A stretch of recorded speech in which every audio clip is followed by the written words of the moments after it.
Bargains feel simple until a stranger knows where you stand. Marketplace meetups promise quick cash, quick pickups, and a handshake that erases the risk.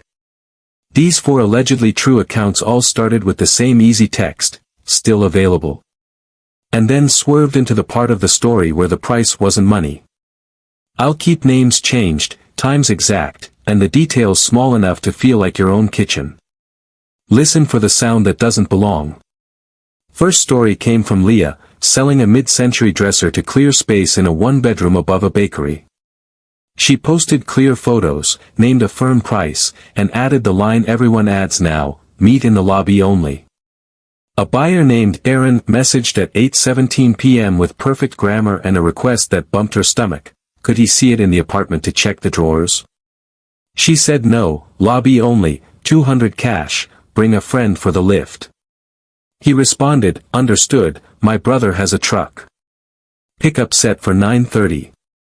At 9:12 her building's buzzer went dead, even though it always gives a thin mosquito whine. She checked the hallway peephole and saw nothing but beige, like a coat pressed over it. She froze and texted her downstairs neighbor, a nurse on nights, "You expecting anyone?" Not for another hour, came back. Leah slid her phone to video, lowered the chain, and cracked the door an inch. A man stood to the side, face out of frame, palm on the wood. Another shadow waited on the stair landing below. He said, soft and friendly, "I'm early, can I at least measure the hallway?" She said they'd meet in the lobby at 9:30 as planned and closed the inch. The beige slid off the peephole and footsteps retreated. At 9:28 a.m. different man arrived with a tape measure and a smile too wide. He wanted to carry the dresser to the curb, not the lobby, said the truck couldn't clear the garage. She said the lobby had cameras and waited for his face to flinch.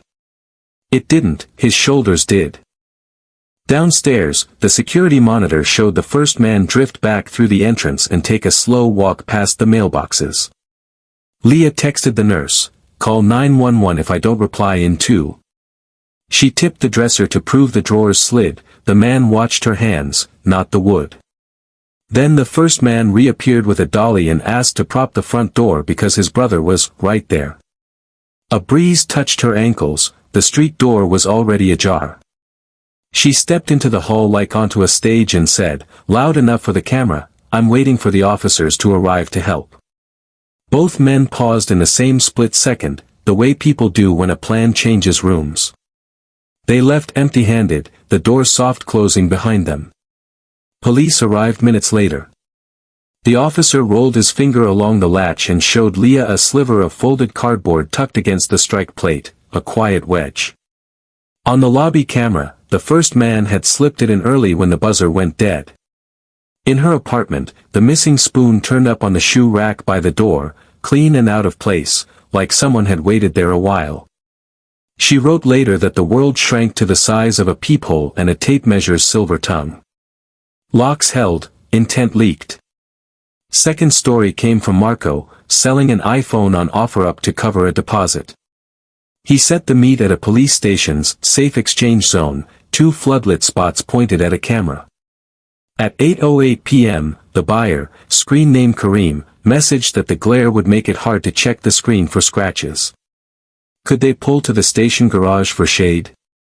Marco said no, daylight only, cash only, serial visible, activation lock staying on until money in hand. The buyer arrived in a silver coupe and parked one space over, windows up, engine running. A second figure sat low in the passenger seat, hat brim pulled. Kareem stepped out with a mask and gloves and said, "I work with chemicals, don't take it personal." Marco kept the phone screen locked and camera on him as they talked through the checklist. Cash looked right, bills banded by a bank strap. Kareem asked to call his carrier to check the IMEI, he put the phone on speaker, and a voice that sounded like hold music with a mouth asked for the last 6 digits and the seller's full name. Marco spelled a fake last name he uses for spam and made up 6 numbers.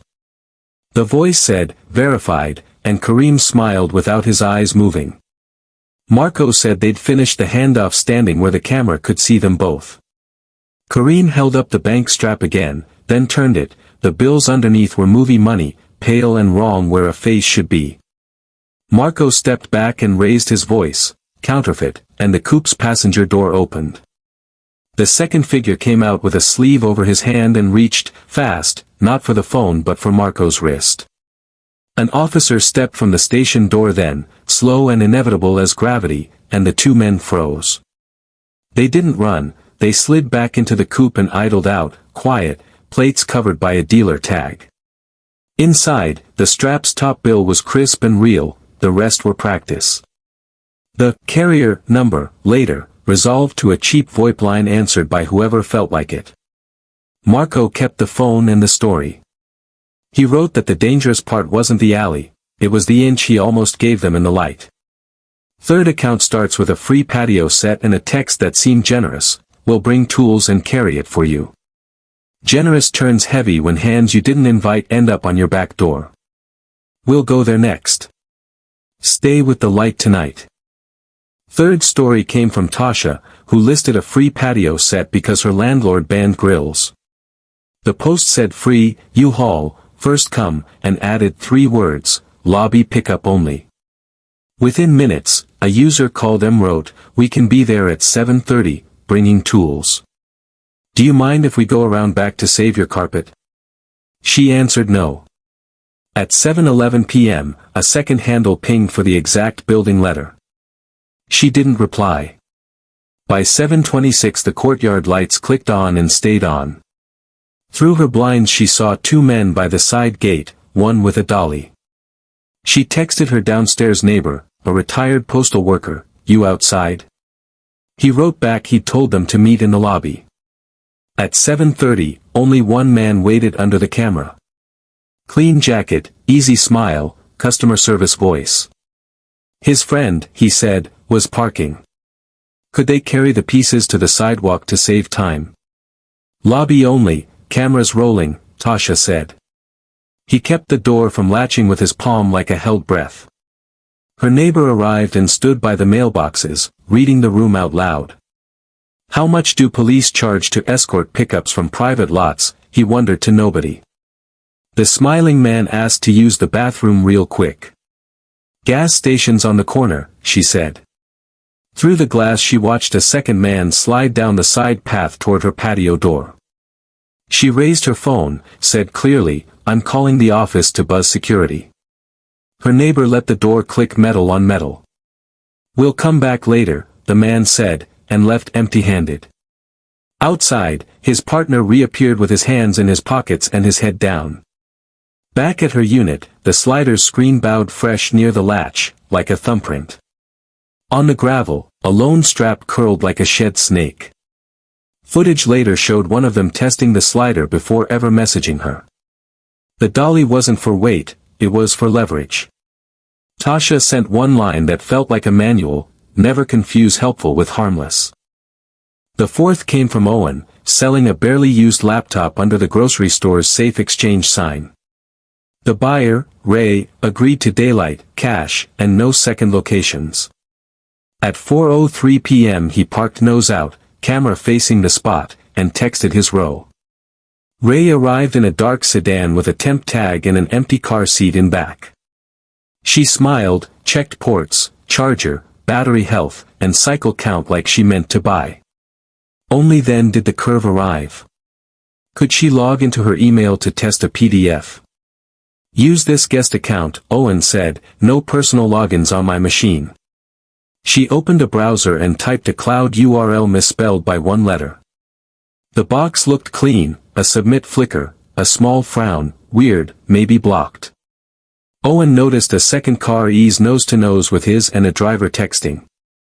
Ray said cash was in her console and asked him to follow 2 aisles over. No, he said, the whole point is this camera and this sign. Her smile thinned, the second car's passenger got out to stretch without looking at the sky. I can Zelle you now, she tried, screen held up with a payment pending timer pulsing. Cash first, he said, then I removed the device from my account. A patrol SUV drifted by like weather. The stretching passenger folded back into his seat. Ray's timer hit 0 and errored. Bank limits, she said, maybe the ATM. No, he said again, closing the lid halfway. Okay, maybe next time, thanks for wasting my gas, she snapped, then pivoted sweet. She left without the laptop and the second car idled out.